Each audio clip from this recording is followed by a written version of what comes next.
The Proverbs, Chapter 1. The Proverbs of Solomon, the son of David, king of Israel. To know wisdom and instruction, to perceive the words of understanding, to receive the instruction of wisdom, justice, and judgment and equity, to give subtlety to the simple, and to the young man knowledge and discretion. A wise man will hear and will increase learning, and a man of understanding shall attain unto wise counsels, to understand a proverb and the interpretation, the words of the wise and their dark sayings. The fear of the Lord is the beginning of knowledge, but fools despise wisdom and instruction. My son, hear the instruction of thy father, and forsake not the law of thy mother, for they shall be an ornament of grace unto thy head, and chains about thy neck. My son, if sinners entice thee, consent thou not.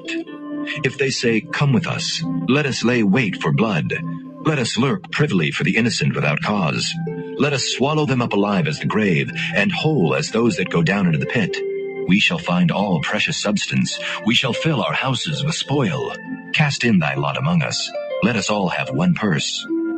My son, walk not thou in the way with them, refrain thy foot from their path. For their feet run to evil and make haste to shed blood. Surely in vain the net is spread in the sight of any bird, and they lay wait for their own blood. They lurk privily for their own lives. So are the ways of everyone that is greedy of gain, which taketh away the life of the owners thereof. Wisdom crieth without, she uttereth her voice in the streets. She crieth in the chief place of concourse, in the openings of the gates. In the city she uttereth her words, saying, How long, ye simple ones, will ye love simplicity? And the scorners delight in their scorning, and fools hate knowledge.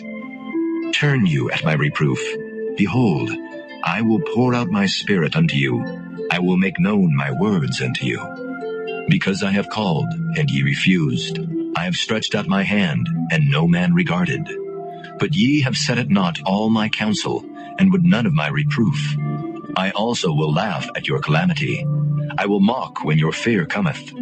When your fear cometh as desolation, and your destruction cometh as a whirlwind, when distress and anguish cometh upon you, then shall they call upon me, but I will not answer. They shall seek me early, but they shall not find me. For that they hated knowledge, and did not choose the fear of the Lord. They would none of my counsel. They despised all my reproof. Therefore shall they eat of the fruit of their own way, and be filled with their own devices. For the turning away of the simple shall slay them, and the prosperity of fools shall destroy them. But whoso hearkeneth unto me shall dwell safely, and shall be quiet from fear of evil.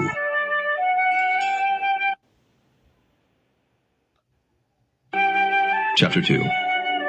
My son, if thou wilt receive my words, and hide my commandments with thee, so that thou incline thine ear unto wisdom, and apply thine heart to understanding, yea, if thou criest after knowledge, and liftest up thy voice for understanding, if thou seekest her as silver, and searchest for her as for hid treasures, then shalt thou understand the fear of the Lord, and find the knowledge of God. For the Lord giveth wisdom. Out of his mouth cometh knowledge and understanding. He layeth up sound wisdom for the righteous. He is a buckler to them that walk uprightly. He keepeth the paths of judgment, and preserveth the way of his saints.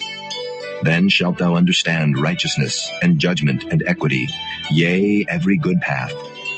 When wisdom entereth into thine heart, and knowledge is pleasant unto thy soul, discretion shall preserve thee, understanding shall keep thee, to deliver thee from the way of the evil man, from the man that speaketh froward things, who leave the paths of uprightness to walk in the ways of darkness, who rejoice to do evil, and delight in the frowardness of the wicked, whose ways are crooked, and they froward in their paths, to deliver thee from the strange woman, even from the stranger which flattereth with her words, which forsaketh the guide of her youth, and forgetteth the covenant of her God. For her house inclineth unto death, and her paths unto the dead. None that go unto her return again, neither take they hold of the paths of life, that thou mayest walk in the way of good men, and keep the paths of the righteous. For the upright shall dwell in the land, and the perfect shall remain in it. But the wicked shall be cut off from the earth, and the transgressors shall be rooted out of it.